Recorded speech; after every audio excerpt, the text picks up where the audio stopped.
Baik, perkenalkan, nama saya Ricardo Siratak dari Prodi Pendidikan Komputer kelas A, NIM saya 2405176027. Kali ini saya akan membahas tentang soal UAS semester ganjil ya. UAS pendidikan, UAS logika matematika. Kali ini saya akan membahas tentang bagaimana cara menjawab soalnya dan juga cara program yang saya buat ini bekerja. Oke, di sini soal pertamanya ada diminta untuk buatlah tabel kebenaran dari di bagian A-nya itu P dan V ini, dan negasi Q atau R di dalam kurung, terus implikasi dengan negasi P. Oke, kali ini saya bakal menjelaskannya. Di sini untuk saya bakal kasih lihat hasilnya dulu. Hasil dari hasil akhirnya yaitu ini false, false, false, false, true, true, true, true. Oke, cara kerjanya itu kan gini. Pertama, kita pastinya kan buat yang bagian dalamnya ini dulu, yaitu negasi Q dan R. Jadi di sini saya membuat variabel dengan variabel namanya di sini const underscore negasi Q sama R. Jadi sini dalam variabelnya itu terdapat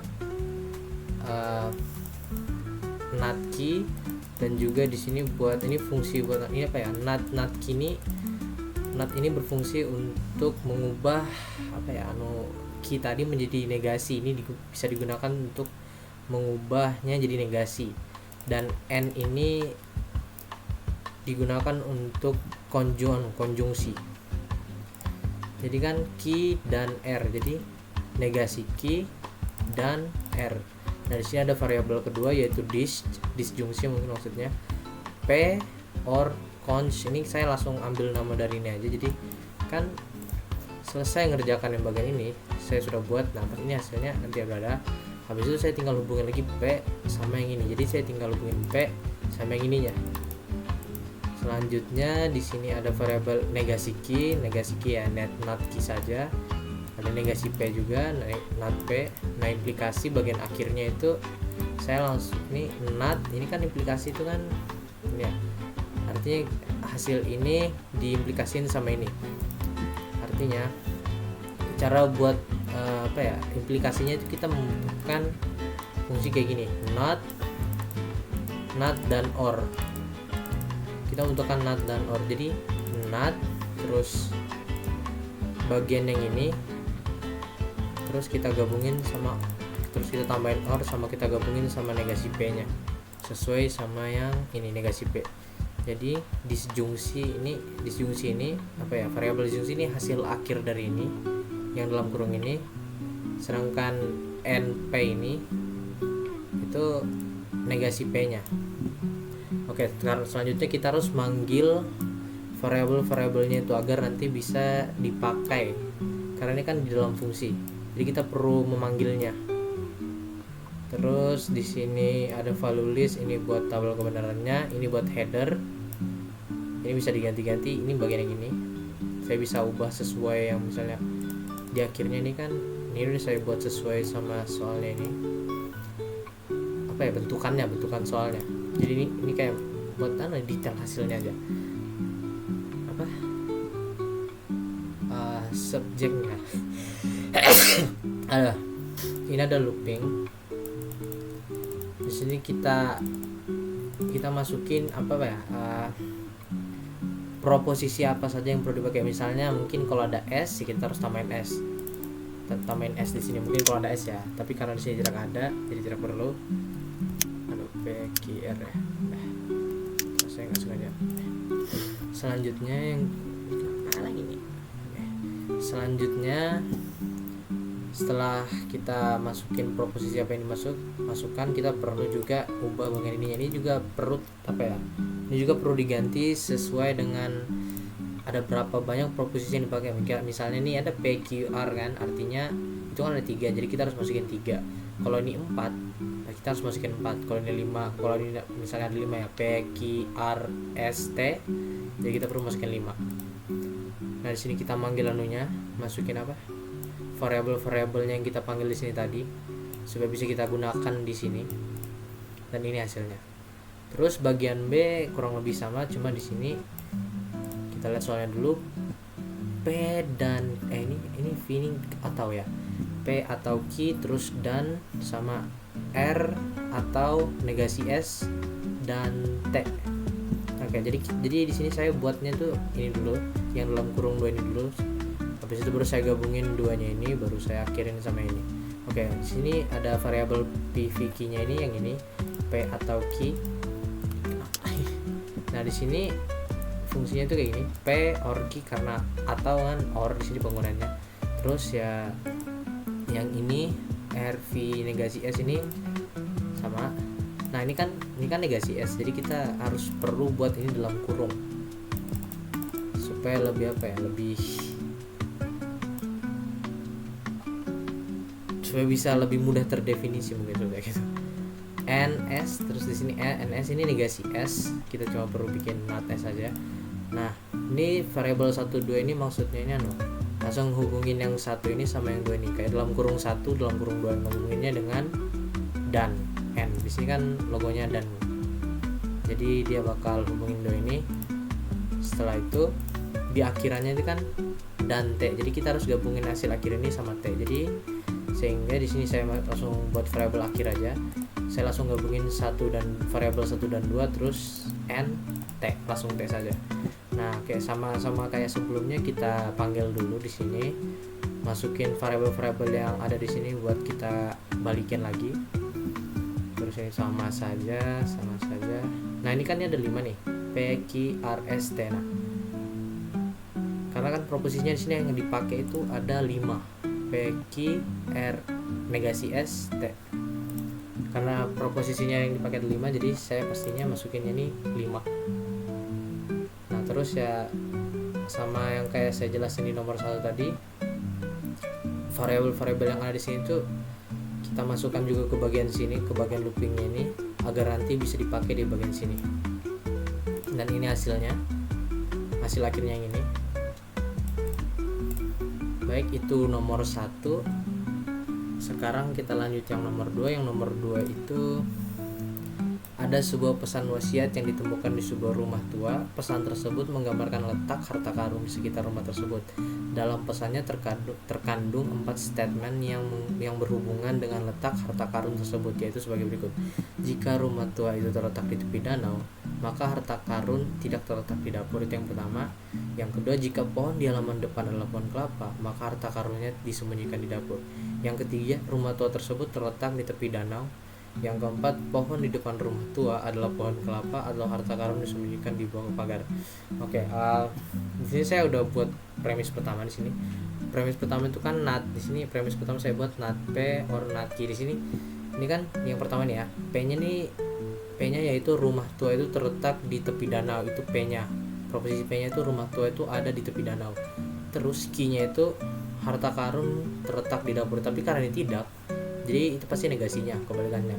Sehingga saya buat di sini not Q, negasi Q. Jadi negasi Q-nya, jadi apa ya? Harta karun yang terletak di dapur itu negasi Q. Oke, lanjut yang premis 2. Premis 2 itu bisa ambil dari sini. Jika pohon di halaman depan adalah pohon kelapa. Oke, sebelum itu premis 1 sama premis 2 ini implikasi dua-duanya. Yang pertama ini R-nya itu ini. Pohon di halaman depan adalah pohon kelapa, artinya R-nya itu apa ya? Proposisi R-nya itu adalah pohon di halaman depan adalah pohon kelapa. Pohon kelapa di depannya ya. Oke, sedangkan yang Q, harta karunnya disembunyikan di dapur. Oke, kebalikannya dari negasi Q yang tadi nih. Terus premis ketiga itu rumah tua terletak di tepi danau. Oke, P sama yang kayak ini. Premis keempat, pohon di depan rumah tua adalah pohon kelapa atau harta karun disembunyikan di bawah pagar. Pohon di depan rumah tua adalah pohon kelapa atau harta karun. Jadi R, ini proposisinya R, or harta karun disembunyikan di bawah pagar. Ini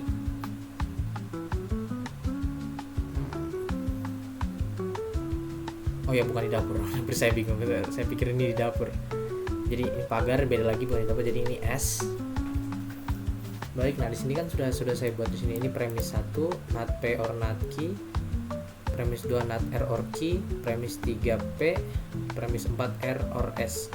Konklusinya kita, cara dapatin konklusi itu gimana? Oke, pertama itu kita perlu buat bentar, saya kurang bisa ngejelasinnya ini karena rumusnya di sini. Oke, tapi saya bakal coba apa ya? Oke, paint kali. Oke, saya bakal jelasin pakai paint aja dulu ya. Oke, ini kan sebelumnya ini yang apa ya, yang anggap nomor 1 ya. Ini kenapa kayak gini? Ntar salah. Oh ini. Oke, ada salah. Oke, sekarang kita ubah nomor 1. Ini nomor 1, sumpah aneh banget. Nomor 1 itu kan negasi P. Kenapa jadi R itu? Negasi P. Terus not key. Salah, saya mabuk. P terus gini, negasi key gini ya. P implikasi negasi key, P negasi key. Yang terus yang kedua, kita bikin kecil-kecil aja, susah. R terus key. Oke, ingat ya, ini tadi itu ini P ini di tepi danau, rumahnya di tepi danau, sedangkan Q ini di bawah dapur. Tapi ini kan negasi, jadi tidak di bawah dapur. Ini Q ini di bawah dapur, sedangkan R ini tadi kalau nggak salah depannya itu ada pohon. R itu depannya itu ada pohon kelapa. Oke. Terus yang ketiga itu ada proposisian, satu proposisi aja. Rumah tua tersebut. Oke, P. Terus yang keempat, ntar saya buat tulisan aja. Yang keempat itu ada R or S. R, kenapa malah terus R juga bang? S. Oke. Nah ini kita sudah dapat ini 4 premisnya. 4 apa? Bukan premis sebutannya sih. Awalnya kayak kita bakal buat begini. Ini yang anu 5 dulu. Nah pertama sini kita lihat dulu ada nggak yang bisa dihubungin. Nah ternyata 1 sama 3 ini bisa dihubungin. Oke, kita bisa pakai bonus ponens di sini. Yaitu kita nyarinya itu P, sumpah susah banget dah gambarnya. P implikasi negasi Q sama P. Oke, jadi karena ini yang sama, jadi kita ambil ini aja, jadi anunya negasi Q. Oke, jadi ini tuh anunya, ini proposisi kelima. Terus kita cari proposisi ke-6.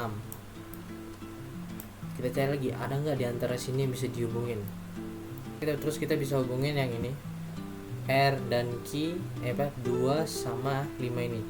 Jadi R dan Q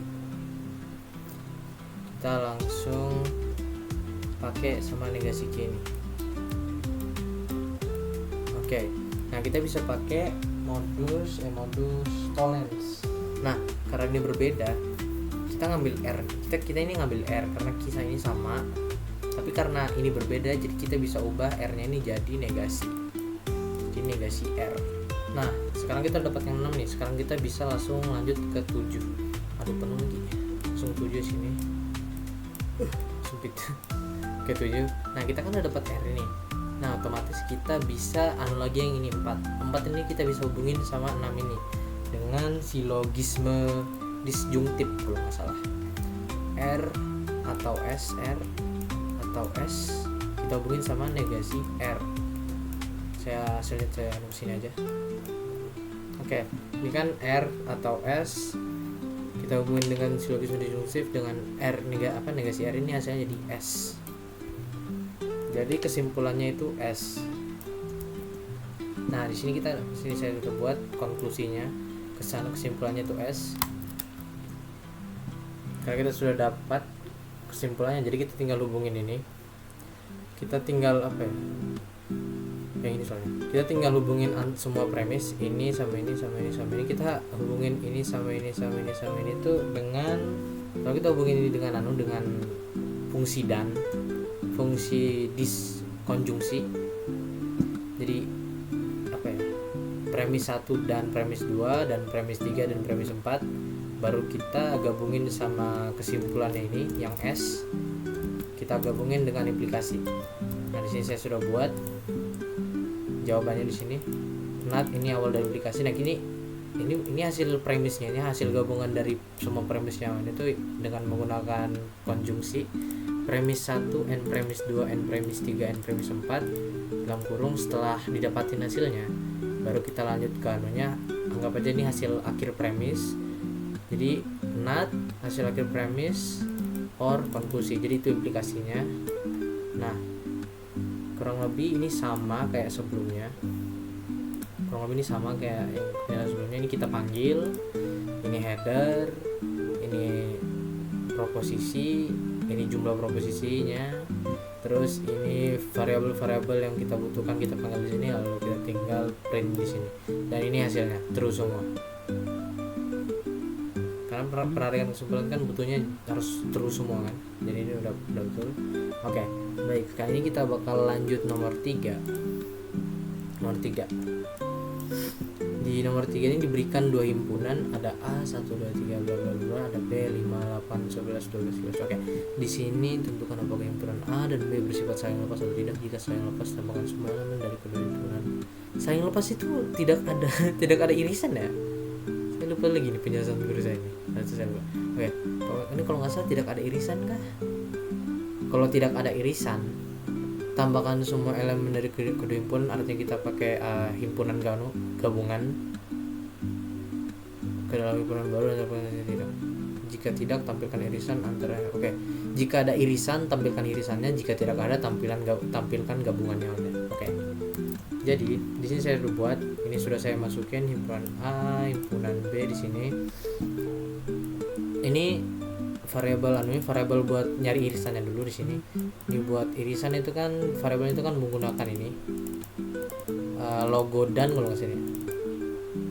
Nah di sini saya buat yang namanya fungsi def, fungsi define function. Saya namain mengecek kondisi irisan, manggil ininya variabelnya ini. Jika irisan sama dengan set ini itu kayak hasil lebih tepatnya kayak output dari kalau gak ada hasil kita. Saya udah coba ngecek iri hasilnya ini, dan hasilnya ini ternyata set, sehingga set ini bisa kita anggap jadi 0 aja. Set ini bisa dianggap jadi 0, bukan 0 kayak gitu ya, kayak gak ada hasil gitu. Set ini bisa kita anggap jadi hasil. Jadi jika irisan sama dengan tidak ada hasil, kita print tidak ada irisan. Lalu kan sesuai soal tadi, kita gabungkan kedua himpunan ke dalam himpunan baru dan aplikasi. Nanti kita pakai himpunan gabungan. Nah di sini ini himpunan gabungannya kita memakai yang namanya ini kalau nggak salah namanya pipe ya, lupa saya, pipe kalau nggak salah. Nah jadi dia bakal ngeprint ini, dan else ini kalau ternyata irisannya ini ada hasilnya. Dan di sini hasilnya karena memang 1 2 3 4 5 ini kan gak ada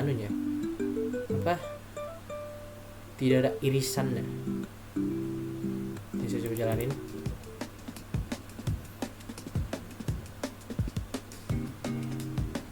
Ada deh ada irisannya salah.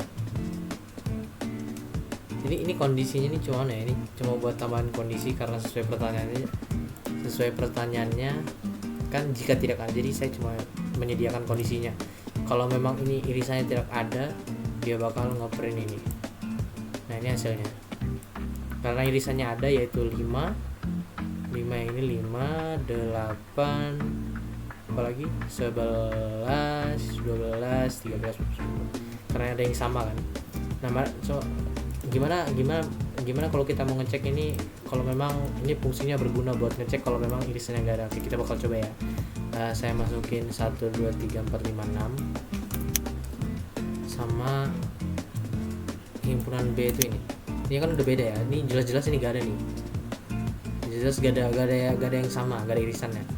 Kita coba jalanin. Nah nih dia langsung ngambil yang ini, dia bakal jalan yang ini karena memang gak ada irisannya. Irisan himpunan A dan B, tidak ada irisan gabungan kedua himpunan. Nah sesuai dengan perintah soal, jika tidak ada maka disuruh gabungkan kedua himpunan. Tapi karena tadi itu karena ini tadi ada, sehingga ada irisannya, sehingga dia bakal ngambil yang ini, fungsi yang ini, print irisannya karena ada. Oke. Itu buat jawaban nomor 3. Selanjutnya nomor 4, matriks diberikan 2 matriks A dan B sebagai berikut. Soal pertama, apakah matriks A dan B dapat dikalikan? Mengapa? Soal kedua yaitu B, apakah dapat dihitung determinannya? Oke. Yang kita baca bagian A dulu. Itu kan matriks itu bisa dikalikan kalau memang, ntar saya coba bilangin dulu semuanya. Matriks itu kan bisa dikalikan kalau memang dia ordonya itu ordo ini misalnya. Ini saat 0 0 0 0 0 0 pecah. Kalau ordo apa ini kan, ini 3 kali 3 ya, 3 kali 3. Oke. Ini matriks kan bisa dikalikan kalau kolomnya nih ini kolom ini kolom, ini baris. Itu kan bisa dikalikan kalau kolom sama barisnya sama. Cuma kan di sini yang seperti yang bisa kita lihat di soalnya. Ini kan ini kolom ada 1 2 3, barisnya 3. Sedangkan yang B itu kolomnya ada 3, barisnya cuma 2. Oke, artinya kolom cuma 3 set. Oke, cuma 2. Artinya ini 2 kali 3. Oke, aku ganti itu enggak apa-apa. Nah, matriks itu kan bisa dikalikan kan kalau yang ini yaitu kolomnya yang ini K, sedangkan sama barisnya itu sama baris kolom matriks yang pertama sama matriks yang kedua itu bisa dikalikan kalau kolom sama baris mereka itu sama. Ini kan kolom dari matriks 1, ini tulis saya 1, ini tulis 2. Ini kan jelas beda nih, bukan ini 3, ini 2. Jadi pastinya udah beda. Sehingga itu nggak bisa dikalikan karena memang udah berbeda sejak awal. 3 dan 2 itu nggak bisa dikalikan. Kecuali ini 3 mungkin. Kalau ini 3 kali 3, kalau barisnya ini 3 pasti bisa. Tapi karena ini kalau barisnya cuma 2, jadi tidak bisa. Sehingga di sini kan sudah saya buat. Di sini kita pakai NumPy, berbeda sama yang tadi. Yang tadi itu kita pakai Ethertools paketnya itu. Nah di sini saya langsung buat fungsi. Ini jumlah baris. Yang kita ambil shape ini bagian fungsi dari NumPy ya. Nah shape ini kita pakai buat ngitung baris sama kolomnya. 0 ini buat baris, sedangkan 1 ini buat hitung kolomnya. Buat definisi ya, mendefinisikannya. 0 ini definisi dari baris, 1 ini definisi dari kolom. Ini juga baris, ini kolom. Ini kan ada nih, ada matriks A udah saya masukin, matriks B. Nah jadi ini ada 2 variabel masing-masing dari matriksnya itu, jumlah baris dan jumlah kolom. Sehingga kita buat kita fungsinya agar bisa dia ngecek apakah kolom sama baris matriks itu sama. Ini kita pakai fungsi ini. Pertama kita sediain dulu supaya dia bisa ngitung ada berapa sebenarnya kolom sama barisnya itu. Setelah kita tahu setelah programnya tahu, di sini kita bisa pakai kondisi, yaitu jika jumlah kolom A yang ini shape 1 yaitu baris ya, baris kolom 1 kolom yaitu jumlah kolom A di sini variabel ini dan jumlah baris A. Salah. Baris B dan jumlah baris B sama, maka jumlah kolom A sama dengan jumlah baris B sama, maka dia jika jumlah kolom A sama dengan jumlah baris B sama, maka dia bakal ngeprint ini, tapi jika nggak sama dia bakal ngelanjutin yang ini. Kita lakuin. Oke nih, karena tidak sama jadi outputnya itu matriks A tidak dikalikan dengan B. Itu jawaban nomor A. Nah, sedangkan jawaban nomor B ini saya tidak bisa memberikan codingannya karena memang tidak ada yang bisa saya lakuin, karena gini, determinan itu kan kita kan kita kan determinan hasil A dan B. Kita nggak punya hasil A dan B nya, jadi kita nggak bisa ngitungnya, karena memang kita kayak gak ada fondasinya sudah.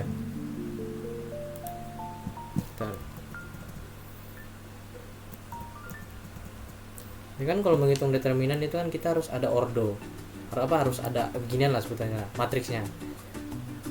Tapi karena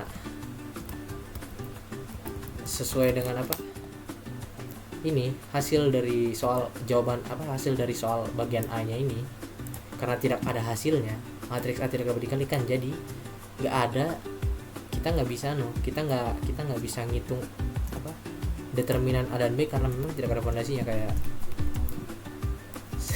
nggak ada, karena hasil A dan B nya nggak ada, sehingga saya tidak bisa menghitungnya, tidak bisa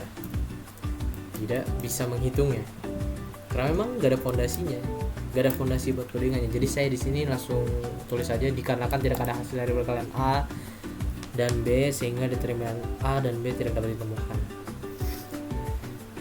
Baik, kurang lebih itu saja yang akan saya jelaskan. Jika ada salah dan salah kata mungkin mohon maaf. Semoga video ini bisa bermanfaat. Sekian, nama saya Ricardo Satak. Sekian, terima kasih.